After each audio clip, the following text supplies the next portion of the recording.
Isang matinding revelasyon ang ibinunyag ni Julia Barreto ngayong araw na nagpatigil sa mundo ng showbiz at nagpakaba sa mga taga-suporta ng tambalang Gerald Anderson at Gigi De Luna.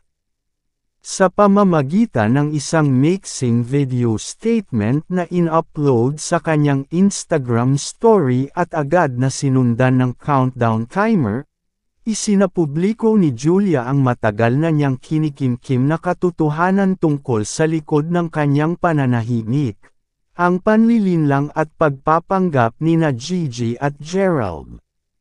Sa simula ng kanyang post, makikita ang isang 24 na hour timer na may caption na, "Tama na, ayoko nang manahimik." At makalipas ang ilang minuto, isang mixing video ang lumabas. Doon, sa nanginginig pero matatag na tinig, sinabi ni Julia, "Ang tagal kong tiniis. Ang tagal kong pinag-isipan kung sasabihin ko pa ba. Pero hindi ko na kaya. Hindi ko nahahayaang magmukha akong masama. Samantalang ako ang niloko, ako ang sinaktan, at ako ang pinagtulungan." Kasunod nito, sunod-sunod ang screenshots ng mga mensaheng natanggap umano niya mula sa hindi na pinangalanang source, mga larawan, timestamps, at lokasyon kung saan umano magkasama sina Gerald at Gigi habang nasa isang relasyon pa si Gerald kay Julia. Isa sa mga screenshot na pinakita ni Julia ay may eksaktong petsa at oras. February 14, 11:38 p.m. Tagaytay Highlands. Happy Hearts Day, G. Heart, na sinasabing caption ng IG story ni Gigi noong araw ng mga puso, habang nasa taping pa si Julia ng isang pelikula. Hindi dito nagtapos ang mga revelasyon. May audio recording rin na isinalang ni Julia, kung saan maririnig ang isang babaeng tinig na kahawig ni Gigi, na tila nagsasalita sa isang kaibigan. "Alam naman ni Gerald kung anong gusto ko. Kung ayaw niya kay Julia, bakit kailangan pa natin itago to?"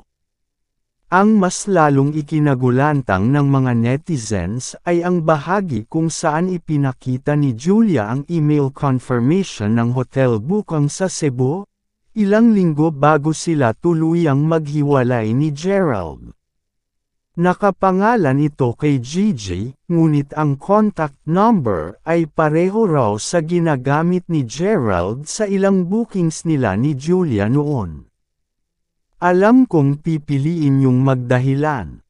Alam kong kaya ninyong ikutin ang kwento. Pero ito ang totoo, ako ang niloko. Ako ang pinagtabuyan. At ako ang halos mawala ng sarili dahil sa 2 taong pinagkatiwalaan ko," ani Julia, bago tuluyang umiyak sa huling bahagi ng video. Sa loob lamang ng 30 minuto, umabot na sa 4.6 million views ang naturang IG story. Trending sa X, Twitter, ang hashtag na #JusticeForJulia at #GigiExposed.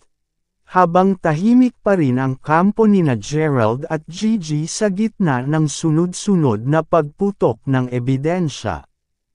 Samantala, ilang celebrities na malapit kay Julia ang agad nagpakita ng suporta. Nagkomento si Liza Soberano, "Proud of you for standing up, Julia. You didn't deserve that." Habang si Janela Salvador naman ay nag-post ng cryptic tweet.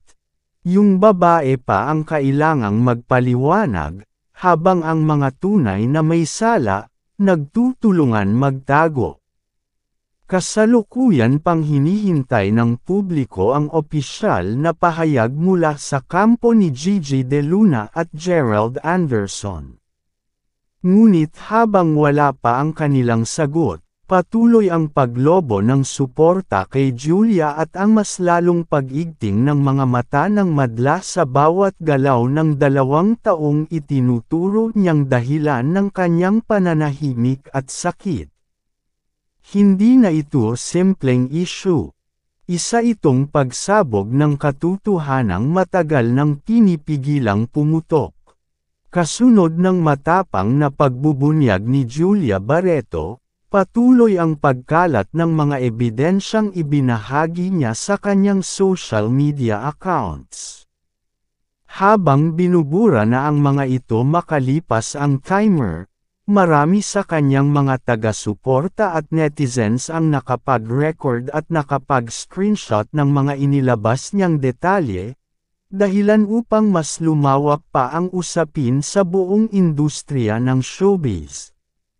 Sa isang fan account ni Julia na may mahigit 300k followers, muling na-upload ang ilan sa mga clip at litrato na inalis na sa original IG story ni Julia.